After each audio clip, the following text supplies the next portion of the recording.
Leviticus chapter 5. Ang mga kasong nagre-require ng offering para sa kasalanan. Ang offering para sa kasalanan ay kailangan sa mga ganitong kaso.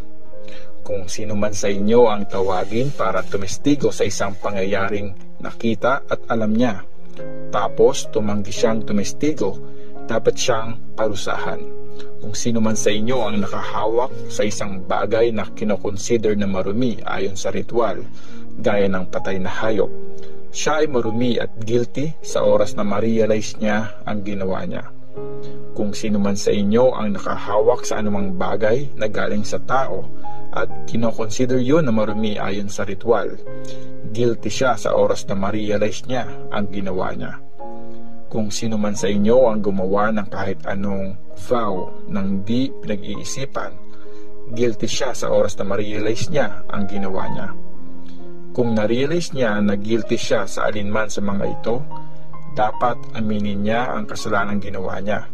Dapat din siyang magdala ng offering kay Lord, isang babaeng tupa o kambing na i-offer para sa kasalanang nagawa niya. I-offer yun ng priest para linisin siya sa kasalanan niya. Kung di niya kaya mag-offer ng tupa o kambing, dapat siyang magdala kay Lord ng 2 kalapati o 2 pigyon bilang offering para sa kasalanang nagawa niya. I-offer yung isa bilang offering sa kasalanan, tapos yung isa naman bilang offering na susunugin. Dadalhin niya ang mga yon sa priest. Tapos, i-offer ng priest ang isa sa mga ito bilang offering para sa kasalanan. Babaliin niya ang leeg nito nang hindi pinuputol ang ulo. Iwiwisik niya ang dugo nito sa gilid ng altar at yung ibang dugo ay patutuluin sa paanan ng altar. Ito ay offering para sa kasalanan at yung isa naman ay i-offer niya bilang offering na susunugin ayon sa instructions tungkol dito. Sa ganitong paraan, mag-o-offer ang priest para sa paglilinis ng kasalanang ginawa ng taong guilty at patatawarin siya. Pero kung di niya pa rin kaya mag-offer ng 2 kalapati o 2 pigyon, dapat siya magdala ng halos 2 kilo ng magandang klaseng harina bilang offering para sa kasalanan.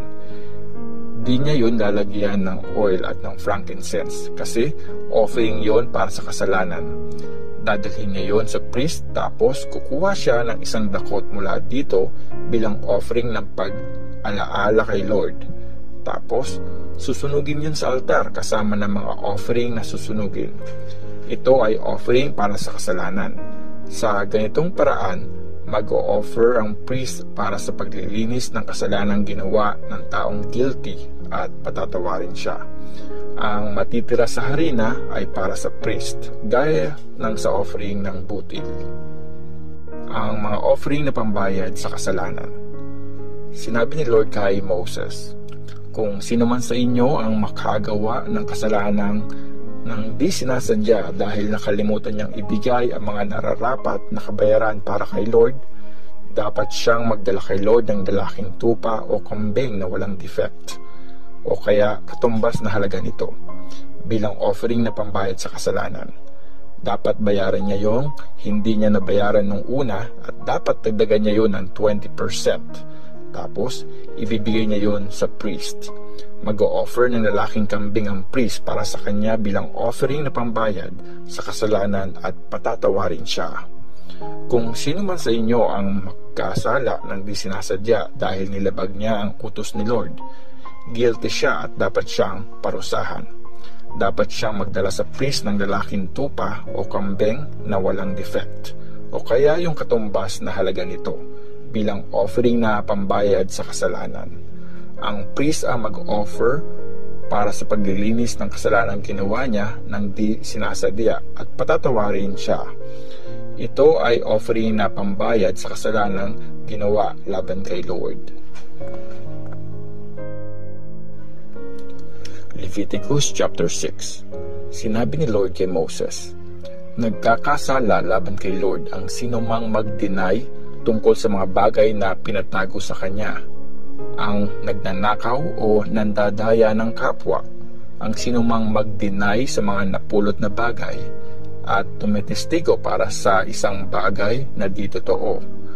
Ang magkasala dahil sa paggawa namang ito ay dapat ibalik ang namang nakuha niya dahil sa pandaraya.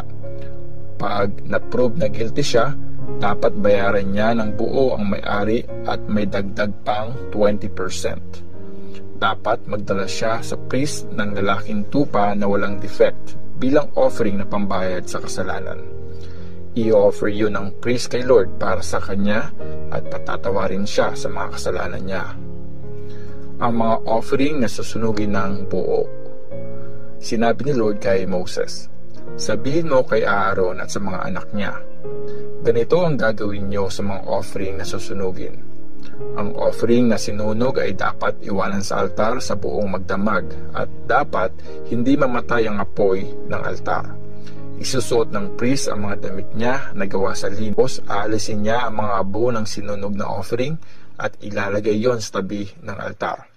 Tapos, magpapalit siya ng damit at dadalhin niya ang mga abo sa labas ng camp, sa lugar na kinoconsider na malinis ayon sa ritual. Dapat laging may apoy sa altar. Hindi dapat mamatay yun. Tuwing umaga, gagatungan yon ng priest at lalagyan ng offering na susunugin. Susunugin niya ang taba bilang peace offering. Dapat laging may apoy sa altar at hindi dapat hayaang mamatay yon. Ang mga offering na butil.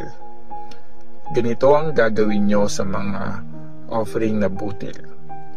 I-offer ito ng mga anak ni Aaron kay Lord sa harap ng altar. Kukuha sila doon ng isang dakot na magandang klaseng harina at saka ng oil at frankincense. Tapos, susunugin yon sa altar bilang offering ng pag-alaala. Ang usok nito ang magbibigay ng mabangong amoy na magpapasaya kay Lord. Ang matitira dito ay kakainin ni Aaron at ng mga anak niya. Lulutuin nila yon ng walang pampalsa at kakainin sa holy place sa loob ng bakuran ng banal na tent. Di yun pwedeng lutuin na may kasamang pampalsa. Binigay ko yon bilang share nila sa offering na sinunog para sa akin. Sobrang holy nun gaya ng offering para sa kasalanan at offering na pambayad sa kasalanan.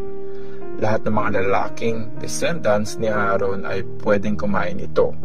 Ito ang share nila forever. Mula sa mga offering na susunugin para kay Lord.